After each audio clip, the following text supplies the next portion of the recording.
दोस्तों नमस्कार, आप सभी का स्वागत है आज के इस वीडियो में। बिहार शिक्षक भर्ती की प्रक्रिया चल रही है और 11वीं और 12वीं में 57,000 पद हैं, लेकिन आवेदन 38,000।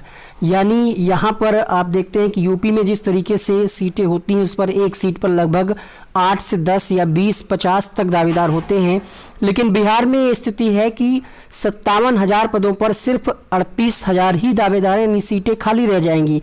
इसके लिए राज्य सरकार जिम्मेदार है, क्योंकि काफ़ी समय से इन लोगों ने पेपर 2 के लिए जो शिक्षक पात्रता परीक्षा होती है STET, उसका आयोजन ही नहीं कराया है।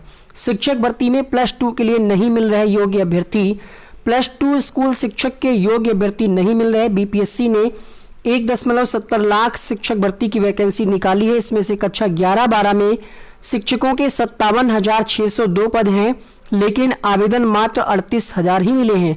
आवेदन की तिथि खत्म हो चुकी है। विलंब शुल्क के साथ आवेदन का अंतिम मौका शनिवार तक है।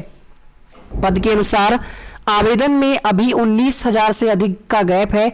इससे साबित है कि पद की तुलना में एस्टेट उत्तीर्ण लोगों की पर्याप्त संख्या नहीं है। अगर यहाँ पर सीटेट पेपर 2 ये लोग अलाउ कर देते तो संख्या बढ़ जाती, लेकिन अलाउ नहीं किया गया है। उत्तीर्ण लोगों की पर्याप्त संख्या नहीं है, इसलिए अगले 6 माह के अंदर कक्षा 9 से 12 तक शिक्षक बनने की पात्रता परीक्षा STET आयोजित होगी। ऐसा इसलिए है कि आगामी शिक्षक भर्ती के लिए पर्याप्त संख्या में योग्य अभ्यर्थी मिल जाएं।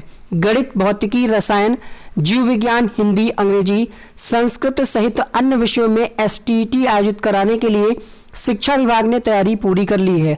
अगस्त में प्रस्ताव बिहार विद्यालय परीक्षा समिति को भेज दिया जाएगा। विभाग सीटों की संख्या नहीं देगा।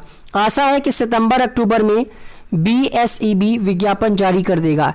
STET पास होने के लिए न्यूनतम अंक में सामान्य के लिए 50%, पिछड़ा वर्ग के लिए 45.5%, अत्यंत पिछड़ा वर्ग के लिए 42.5%, SC, ST, दिव्यांग और महिला 40% यहाँ पर लाना जरूरी है।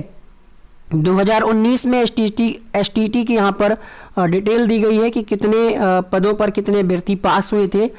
STET में 2 पेपर होते हैं। पेपर 1 में उत्तीर्ण करने वाले अभ्यर्थी कक्षा 9 और 10 में शिक्षक बनने के पात्र माने जाते हैं, जबकि पेपर 2 में उत्तीर्ण करने वाले अभ्यर्थी कक्षा 11 और 12 में शिक्षक बनने के पात्र माने जाते हैं। योग्यता की अगर बात करें, एस्टेट पेपर 1 में शामिल होने के लिए स्नातक में संबंधित विषय से 50% अंक के साथ BEd उत्तीर्ण होना जरूरी। पेपर 2 के लिए स्नातकोत्तर में 50% अंक के साथ BEd पास होना जरूरी है। तो यहाँ पर 6 महीनों में सभी विषयों की पात्रता परीक्षा होगी। एस्टेट 2019 में हुआ था, तब शिक्षा विभाग ने विभिन्न विषयों में STET आयोजित करने के लिए सीटों की संख्या के साथ प्रस्ताव दिया था। एस्टेट 19 का रिजल्ट 21 में जारी हुआ। सीटों की संख्या के आधार पर रिजल्ट निकला। जो मेरिट लिस्ट में थे उन्होंने मान लिया कि वे हाई स्कूल में शिक्षक बनने के लिए चयनित हो चुके हैं। बाद में इस मामले में जब तूल पकड़ा तो सरकार ने निर्णय लिया कि एस्टेट पात्रता परीक्षा है। इसमें निर्धारित न्यूनतम अंकों के साथ उत्तीर्ण लोग कक्षा 9 और 10, 11 और 12 में शिक्षक बनने के लिए आवेदन देने के पात्र होंगे। मतलब जब ये परीक्षा हुई थी तो लोगों को ये लगा था कि हमने टेट बस एस्टेट क्वालिफाई कर लिया, आगे कोई एग्जाम नहीं देना पड़ेगा, लेकिन सरकार ने यहाँ पर भी सुपर टेट लगा दिया। यानी टेट परीक्षा पास करने के बाद आपको एक और परीक्षा देनी, जिसकी प्रक्रिया अभी चल रही है। इस मामले ने शिक्षा विभाग की खूब फजीहत कराई थी। इस कारण इस बार सीटों की संख्या नहीं दी जाएगी।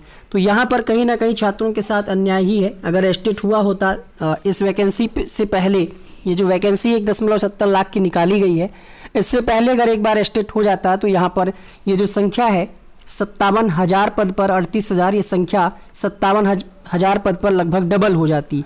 तो यहाँ पर कहीं ना कहीं राज्य सरकार जिम्मेदार है। आपका क्या कुछ कहना है इस बारे में कमेंट बॉक्स में लिखिएगा।